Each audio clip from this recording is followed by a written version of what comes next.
All right, let's move on to our third anime, which is MarriageToxin. It's not what I expected, I'll say that. And I think the genre labels, I think one of them is like comedy. So I'm not going to sit here and try to like make sense out of what's going on because some of it I think is intentionally made to be just super ridiculous. Yes. So I'm just going to do my best to embrace the ridiculousness and try not to poke like too many holes. Yes. And there wasn't anything I didn't like in the first episode. I thought the animation, number one, was really good. I thought the characters were very unique. I didn't expect what I saw in season one from the synopsis of the anime as a whole. Yeah, I'd agree. But I also really I enjoyed the latter half of the episode. Once I got on board with the ridiculousness of this show, I think it was like a freeing moment where I was like, this is a stupid dating anime where it's like the self-insert. This is like Jinwoo, but not serious. All right, I'm in. I'm in. It's fun. But okay, here we go. Episode 1, Marriage Toxin. Starts with a bunch of rich people sitting on naked male chairs. First of all, before we even begin, the amount of fucking core strength these dudes have to have. Because they're sitting like actual chairs, but they're not sitting on chairs themselves. They're defying gravity with their muscles. They're holding up a full-ass dude and other people that are here. I was like, what the fuck am I watching? That was the first thought of mine too, is just like, number one, that dude's jacked as fuck. Number two, what the hell am I watching? Yeah. But then, the mob boss smokes 10 cigarettes at once and then puts them out on his man chair, who is doing a fucking wall sit sans wall, as his poison taster says that the wine is safe to drink. But the mob boss drinks it and is poisoned, and then he dies. And it cuts to our hero leaving the venue and walking through the streets. Beautiful scene, by the way. Like, him walking through the streets, really fucking cool. Yeah, the animation's super good. Yeah, it's wild. All that dude barfing up this blood and stuff. I was like, damn. Also, when the blood and wine is like mixed and the poison is mixed on the table, I was like, damn, that's kind of crazy. They did a really great job. Yeah, it was like Reggie bleeding out. Yeah, 100%. Fuck Reggie. Little bitch. Yeah, wicker basket these nuts. So our hero walks past what looks like a girl talking to some dude in Audi RS3, planting a wet one on the driver. And then our hero walks into a vending machine because he wasn't paying attention. Back at home, he's sitting with his sister talking about how he was able to fool the poison taster as he's mixing up himself a do-it-yourself candy kit. His sister is like, you think about getting married? And he's like, nah, sis, you think a loser like me could get married? But I know grandma wants to make one of us the head of the poison clan, and she tried to arrange a marriage for him, but that didn't work out, so the poison master line ends with me. He tells her he'll be single his whole life, and she should spend her life with her girlfriend. And then he gets a call from the Bugmaster. I didn't take a screenshot of the Bugmaster other than when he's looking at his phone in the next. Because, also, this is where I was like, oh, this show's insane. Oops. I was under the impression that you were trying to be like a normal story. But he rolls up to the park, and Bugmaster is there, and they hang out and eat some snacks and drink some gamer sups. You motherfucker. That Bugmaster and Poison Master got 10% off using promo code DJ Montague off of limited edition flavors like 300 Torments of Hell, which you can also get by visiting gamersups.gg and saving 10% off by using promo code DJ Montague at checkout. Yes, sir. But no, they didn't drink gamer sups. I don't know. Maybe they were. They were drinking piss. Maybe because Bugmaster was like lapping it up out of a fucking petri dish. Okay, real quick to give you guys an understanding, he pours like drinks for Garrow, our main character. Did we get his name yet at this point? Not yet. Okay, but his name's Garrow. Yeah. Anyways, Bugmaster's pouring the stuff, and before that, he's like, oh, hey, what's up, dude? What's up, Poison Master? And then a fucking spider, Like he's wearing a mask and a spider crawls out of his mouth and like waves its fucking hands to the poison master. And I was like, what the fuck is going on? And then they sit down and then he's got a forked tongue, so it's a little split tongue, and he just like trying to lick it up. I don't get the split tongue thing, because like what insect has like a snake split? I don't know. But he's not snake master. He's bug master. He's not reptile master. Yeah, true. You're right, Greg. Maybe or I don't know insect. Maybe it's supposed to be like insect antenna, because that is how they communicate. So yeah, but I don't think that's how they drink juice. Yeah, but my thought process is the communication is you're using your tongue. The antenna is how they communicate. So so he's communicating how tasty the juice is to his brain? Yes. Got it. Okay, that makes sense. Okay. But no, they don't drink gamer subs. Maybe they do. Who knows? And they reminisce about old times, and he says that Needlemaster has 3 kids now, all boys.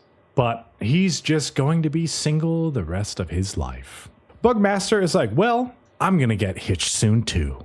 And our hero is like, shit, I thought I had a better chance than you. But they conclude their meeting, and Bugmaster grows his centipede Heelys and slides away. And Hero Man says he never thought marriage was cool. But after talking to Bugmaster, maybe it isn't that bad.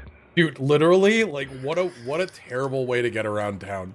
Like, how fucking slow are you gonna be to fucking Heely on some centipedes and like peace out and just like slide away? And like he's talking to him the whole time, and he's like, yeah man, have a good day. And then they do like this 6 goodbyes kind of thing because he's going so slow, you know what I mean? It's wild. It's such a wild scene. But I thought it was nice. It's just like, you know, middle-aged assassin dudes like finding happiness in marriage. And I'm like, 100%. You know what, very relatable, I feel like.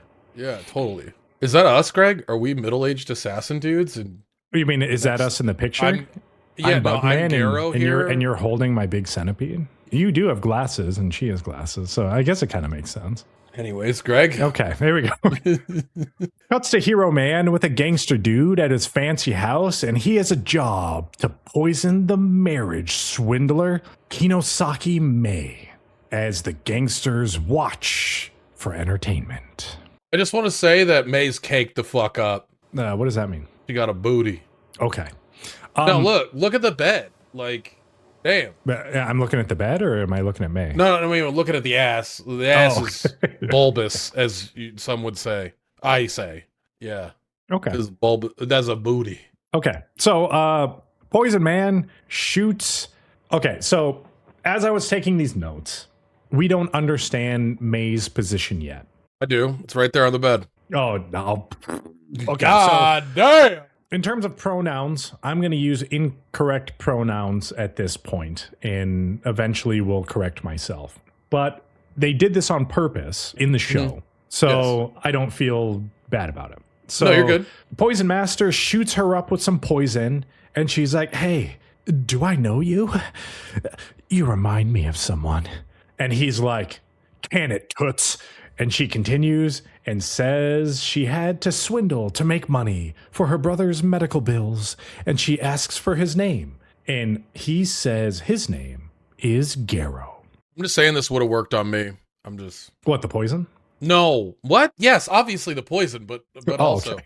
If she's like, do we know each other from, like, your history? Like, I think I was in love with someone like you. I'd have been like, what? Huh?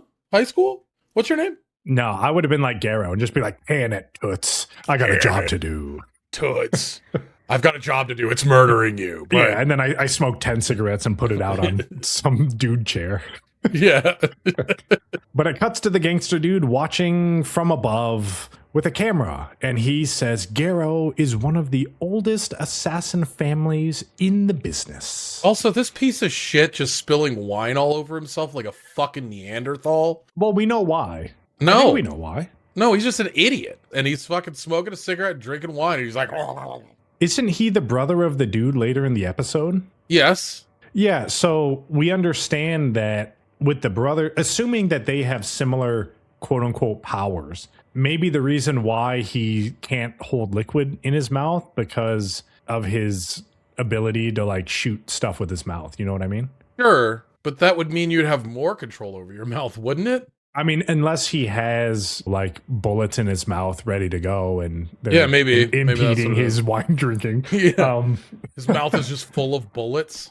Garo was like, shit, does this woman got the hots for me? But then he gets a call from his sister who says she's moving out to get married to a man she doesn't love because she needs to produce heirs for the clan because Garo sucks and isn't going to get married. I'm just a brotherly, sisterly sacrifice. Like she's like, I know you want to be happy and this is where you'd be happiest.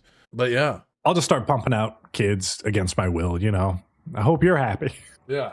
Garo walks back in and is like, hey, yo, if you don't want to die, then marry me. And May is like, fuck you, man. You suck. And Gangster Dude is like, hey, guys, this is kind of a turnoff to watch. Can you just get on with the killing already? But Garo goes off on how he wants to meet a nice lady, but he never will because he's too anxious. Same, brother. The gangsters come down and are like, yeah, man, you got to kill her. But he's like, no. I need her to get someone to marry me. And the gangsters are like, shit, okay, well, I guess you die too. But then Garo shoots himself up with some Bane juice and then does some backflips and disappears and poisons everyone with his 300 torments of hell. This is why poison doesn't mean anything. Because, like, what is he? He could be the ultimate chemist, right? He's the chemist master. And he's like, oh, I shot myself up with some sick fucking apple juice and red wine vinegar or whatever. And now I'm doing flips and shit, holding onto chandeliers and stuff. I mean, it makes sense to me. Yep, okay.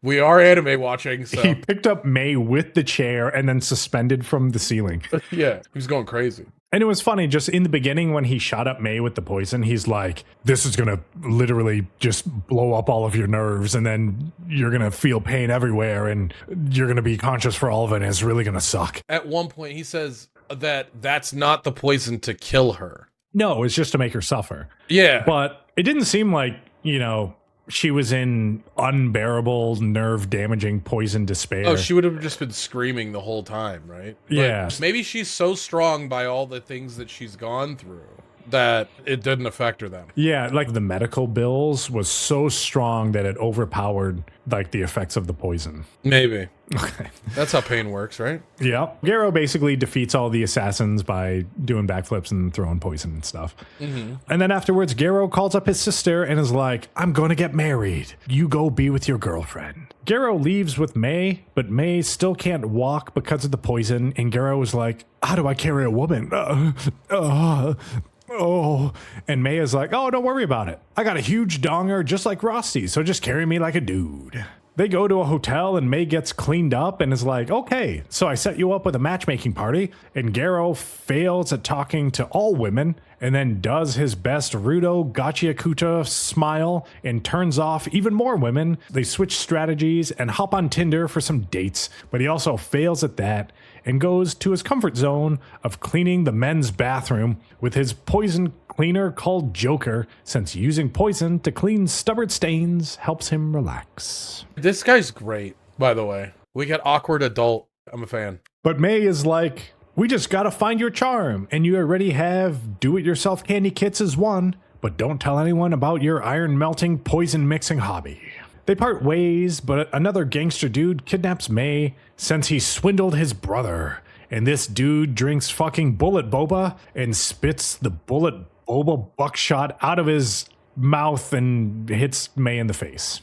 You're not wrong with that sentence. Like, that was a lot of alliteration. Yeah, Bullet Bubba Buckshot's a pretty fucking banger name for this guy's fucking power that he's never going to use again. But then Garo shows up and melts their Mercedes G-Wagon with his cleaner and saves the day, and then Princess carries May, and they exchange contact information, and he says he thinks he's found Garo's charm. Dude, I love this dude's jacket, by the way. There's a lot of good style in this show, mind you.